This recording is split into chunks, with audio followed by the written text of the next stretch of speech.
नमस्कार, मी प्रियंका लाठी. महाराष्ट्राची खबरबात या बातमीपत्रामध्ये आपलं स्वागत आहे. बातमीपत्राच्या सुरुवातीलाच बातमी आहे काँग्रेसने उपमुख्यमंत्री सुनेत्रा पवार यांच्यावर केलेल्या टीकेनंतर पेटलेल्या वादाची.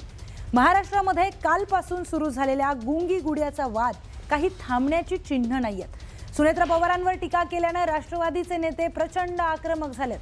मुंबईसह ठिकठिकाणी काँग्रेस कार्यालयामध्ये जाऊन आंदोलनं केली जात आहेत.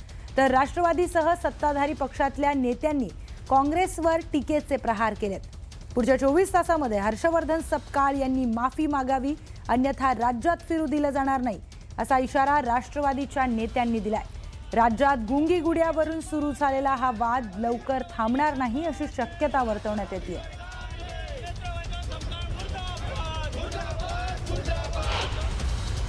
काँग्रेस पक्षानं दिलगिरी व्यक्त करावी किंवा माफी मागावी हे आता आम्हाला देखील अपेक्षित नाही आहे. परंतु काँग्रेस पक्षाच्या नेत्यांना मुंबई पुणे हायवेवरून जायचं असेल तर मावळातले माझे मावळे, माझी जनता, दादांवरती प्रेम करणारे सर्व कार्यकर्ते या काँग्रेसच्या नेत्यांच्या गाड्या आणि तोंड फोडल्याशिवाय राहणार नाही.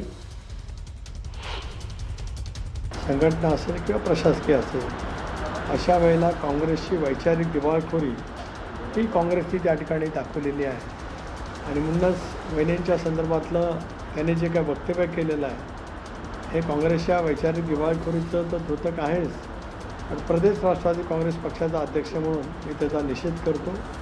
राज्यभर राष्ट्रवादी काँग्रेस पक्षाचे कार्यकर्त्या भगिनी या संदर्भातल्या संतप्तपणाच्या आपल्या भावना त्या ठिकाणी व्यक्त करतात.